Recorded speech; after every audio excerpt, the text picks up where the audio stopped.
Bank Indonesia BI memperkirakan pertumbuhan ekonomi Indonesia sebesar 5,1% sampai 5,5% pada 2018 mendatang. Hal itu berdasarkan prediksi kontribusi investasi terhadap perekonomian domestik lebih kuat dari tahun ini, yang pada kuartal 1 2017 hanya sekitar 4,81%. Adapun proyeksi BI ini lebih rendah dibandingkan dengan asumsi pertumbuhan ekonomi pemerintah dalam rancangan anggaran pendapatan dan belanja negara RAPBN 2018 yang mencapai 5,4% sampai 6,1%.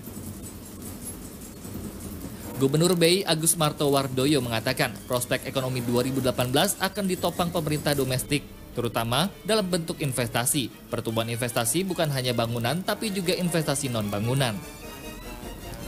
Sentimen positif bagi peningkatan investasi juga berasal dari perbaikan pertumbuhan ekonomi global di tahun depan, yang diproyeksi sebesar 3,6% atau tumbuh tipis dibandingkan tahun ini di angka 3,5%. Ada pula sentimen dari perbaikan harga sejumlah komoditas.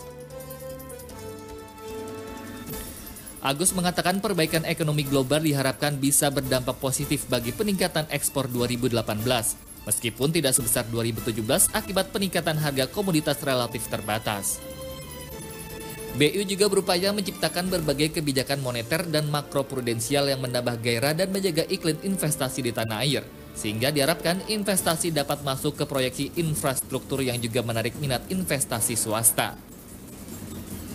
Sementara untuk indikator utama penopang pertumbuhan ekonomi, yakni konsumsi rumah tangga, diprediksi tetap tumbuh dengan baik sejalan dengan indeks keyakinan konsumen yang tetap kuat dan tingkat inflasi yang terjaga. Dari sisi indeks harga, BI memprediksi inflasi sebesar 3,5% plus minus 1,0% atau sama dengan proyeksi pemerintah dalam RAPBN 2018. Proyeksi inflasi berasal dari laju inflasi sampai Mei 2017 sebesar 0,3% secara bulanan, sehingga inflasi tahunan sebesar 4,33% atau masih dalam rentang target inflasi pemerintah sebesar 4,0% plus minus 1,0%. Sementara untuk nilai tukar rupiah atau kurs rupiah ditargetkan berada pada rentang 13.400 sampai 13.700 per dolar Amerika Serikat atau sedikit melebah dibanding target tahun ini sebesar 13.300 sampai 13.600 per dolar Amerika Serikat. Sementara ekspor diperkirakan tetap tumbuh namun melambat dibandingkan tahun 2017 dengan struktur ekspor yang masih bertumpu pada komoditas. BI memperkirakan prospek perekonomian dalam jangka pendek akan menjadi landasan yang kuat bagi perekonomian dalam jangka menengah dan panjang. Pertumbuhan harga komoditas tahun 2018 diproyeksikan melambat, meskipun pada tahun-tahun berikutnya harga komoditas akan tumbuh secara gradual sejalan dengan pertumbuhan ekonomi global.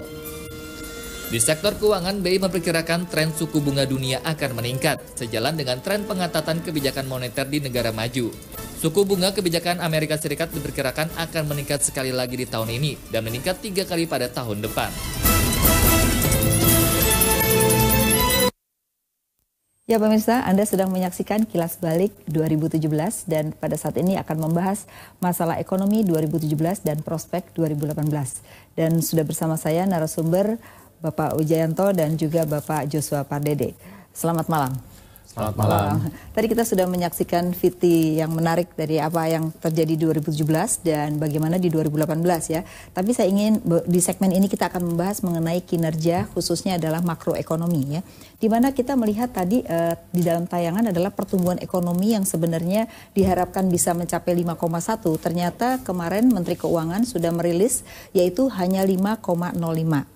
Nah, kalau kita lihat dalam indikatornya, ternyata bahwa konsumsi itu berperanan juga terhadap penurunan ya dalam jumlah dan kemudian di satu sisi investasi pun juga tidak meningkat secara signifikan. Walaupun pemerintah di dalam APBN-nya cukup besar di dalam menginvestasikan untuk infrastruktur ya. Mungkin Pak Wijan dulu. Nah, ini bagaimana apa yang terjadi dari sisi pemerintah tidak tercapainya target?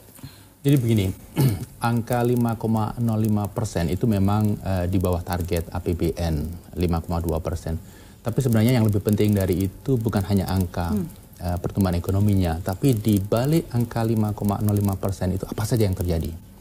Jadi kalau kita melihat pembangunan infrastruktur yang demikian pesat, ini merupakan sesuatu yang harus kita lihat sebagai sesuatu yang plus. Artinya sekarang mungkin infrastruktur itu belum memberikan dampak bagi pertumbuhan. Jangka pendek belum ya, jangka panjang. Jangka panjang. Kemudian program-program sosial banyak sekali dilakukan. Tren inflasi rendah sejak beberapa tahun terakhir mulai kita miliki dan ini berlanjut di tahun 2017. Insya Allah ke depan akan kita miliki inflasi yang rendah. Ini positif bagi. Jadi ada plus, ada minusnya begitu ya? Ya, jadi saya melihat di balik 5,05% itu apa saja yang terjadi. Karena ini barangkali jauh lebih penting daripada angka yang kita lihat saat ini karena ini menjanjikan potensi pertumbuhan yang lebih tinggi di masa akan mendatang. Jadi artinya sekarang tumbuh nggak usah tinggi dulu, tapi ini adalah nanti dalam beberapa tahun ke depan itu bisa lebih tinggi begitu ya. Nah, Mas Yosua, kalau kita lihat dari komponen itu ada konsumsi, ada investasi, ada government spending, dan juga ada ekspor impor ya. Nah, saya menyoroti yaitu dari sisi konsumsi kalau kita melihat. Nah, ini kalau melihat kan orang sedang perdebatan mengenai daya beli dan konsumsi kan. Nah, mungkin ada perbedaan. Kalau kelas atas mungkin daya belinya tinggi tapi konsumsinya yang menurun. Tapi kalau yang di bawah memang daya beli dan konsumsinya juga menurun. Itu data BPS juga sudah merilis. Apa komen Anda? Ya, saya pikir memang penurunan daya beli memang terjadi ya, khususnya untuk kalangan menengah ke bawah, masyarakat berpenghasilan rendah. Karena kita ketahui bersama bahwa sejak awal tahun 2017 ini pemerintah sudah mencabut subsidi listrik khususnya untuk golongan 900 volt ampere. Yang tadinya rekening listrik dia harus membayar mungkin 100.000 ataupun 150.000, sekarang dia harus membayar hampir 400.000 hingga 500.000 ya, hampir 2 kali lipatnya gitu ya. Sehingga kita lihat di mana di sisi lain pendapatan masyarakat berpenghasilan rendah ini cenderung terbatas peningkatannya, sehingga makanya daya belinya cenderung menurun ya, khususnya apalagi ditambah lagi dengan pemerintah juga agak terlambat ya, sedikit terlambat dalam penyaluran bantuan sosial. Makanya kita lihat baru bulan Agustus betul. Makanya kita lihat bahwa dari survei BPS sendiri jumlah penduduk miskin meningkat ya. Sehingga itu yang dilihat, kami lihat bahwa memang terjadi penurunan daya beli masyarakat khususnya menengah ke bawah. Dan untuk menengah ke atas memang kita lihat konsumsinya meskipun optimis ya, kalau kita dari survei konsumen Bank Indonesia cenderung optimis, tapi masih mengerem konsumsinya, ataupun kita lihat juga memang terjadi perubahan pola konsumsi masyarakat yang terjadi saat ini. Oke, nanti sebelum bicara investasi saya tanya dulu. Nah, ini konsumsi tadi kan dikatakan bahwa ada keterlambatan di dalam penyaluran khususnya adalah untuk dana bansos dan lain-lain ya. Ternyata September mengalami peningkatan. Nah, itu kan menunjukkan bahwa ini harusnya dari Januari sudah dikeluarkan. Kenapa ini ada keterlambatan? Ada persoalan cash flow atau bagaimana di dalam pemerintah? Permasalahannya bukan cash flow, tetapi pemerintah sangat berhati-hati dalam mendistribusikan ini supaya lebih tepat sasaran. Jadi karena kita ingin membantu mereka yang miskin, jadi betul-betul supaya dana itu sampai kepada mereka. Ada beberapa versi data yang sekarang sedang dikonsolidasikan, tapi ini tidak memerlukan waktu lama. Dalam waktu dekat akan segera bisa di-disperse. Oke, kalau tidak salah di kantor Wapres pun sudah ada data yang menunjukkan bahwa kurang lebih ada 15 juta keluarga yang memang dianggap miskin dan wajar mendapatkan. Apakah data itu tidak cukup dengan pola distribusi yang kemarin? Jadi TNP 2K memiliki data itu. Jadi orang miskin by name, by address. Betul. Tetapi ada versi lain data, begitu ya. Yang ini harus kita compile. Karena barangkali siapa tahu data versi lain itu yang dilakukan menggunakan survei tertentu oleh pihak tertentu itu bisa memperbaiki validitas dari data ini. Sebenarnya kita cukup happy dengan data TNP 2K itu. Jadi ada perbaikan dari sisi pendataan ya, sehingga diharapkan tahun depan mungkin tidak terjadi lagi harusnya ya dengan pengeluaran yang terlambat seperti ini. Karena kalau kita lihat kebijakan pemerintah ke depan adalah tadi disampaikan oleh Mas Joshua, daya beli turun. Maka pemerintah akan memberikan backup. Dalam bentuk apa? Men-take over beberapa spending masyarakat miskin. Beras, kemudian bantuan non-tunai, kemudian pendidikan, kesehatan, dan lain sebagainya. Nah, ke depan fokusnya akan ke sana. Makanya kita mulai dari awal dengan data yang solid. Karena kalau sudah diluncurkan, memperbaiki di tengah jalan itu bukan suatu hal yang sulit, ya? mudah. Oke.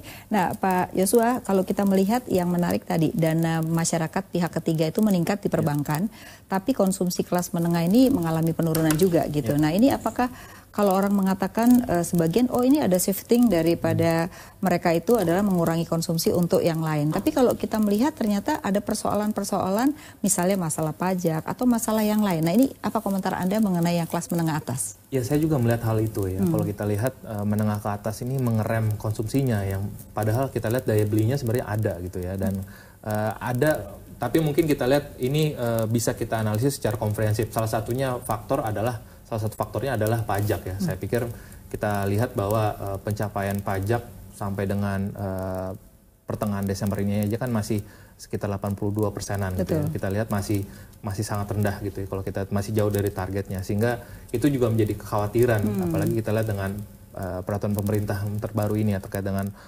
setelah tax amnesty kemarin, kita lihat ini yang terus menghantui kalau kita pelaku bisnis, pelaku usaha. Jadi mereka melihat kok nggak selesai-selesai gitu ya, habis tax amnesty ada lagi gitu ya. Oke, jadi itu yang membuat mereka semacam persepsi ya, bahwa saya harus menunda dulu begitu ya.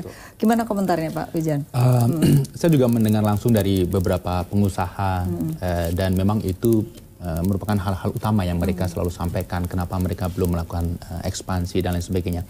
Tapi pemerintah menyadari itu, dan saya yakin Dirjen Pajak yang baru akan melakukan approach yang berbeda, yang lebih friendly begitu ya. Tapi saya juga ingin menambahkan ada faktor barangkali yang sifatnya kekhawatiran yang berlebihan dari masyarakat kelas menengah ke atas terkait dengan apa yang terjadi dengan politik Indonesia, belajar dari Pilkada 2017. Mereka khawatir ini akan berlanjut ke 2018. Sesuatu hal yang sebenarnya tidak perlu dikhawatirkan. Nah, ini memang tugas banyak pihak untuk meyakinkan supaya confidence itu muncul untuk spending. Jadi, artinya bahwa ini masalahnya adalah masalah confidence ya. Jadi kalau orang mengatakan atau ada satu ekonom mengatakan bahwa ini vitamin C-nya yang perlu, yaitu ada confidence begitu. Kalau ini selesai, sebenarnya konsumsi dari masyarakat menengah atas akan kembali begitu ya. Jadi konsumsi masyarakat menengah atas akan muncul, ini akan menetes ke bawah, termasuk investasi akan terjadi, ini juga akan menetes ke bawah. Jadi daya beli yang turun di kalangan masyarakat bawah itu juga akan terobati. Oke, baik. Nanti kita akan membahas juga masalah data investasi ya, baik di portofolio maupun investasi langsung, dan juga inflasi yang ternyata rendah, tapi kok nggak efek terhadap pengeluaran ya. Tapi kita harus break dulu. Ya pemirsa, jangan kemana-mana, tetap saksikan Kilas Balik 2017.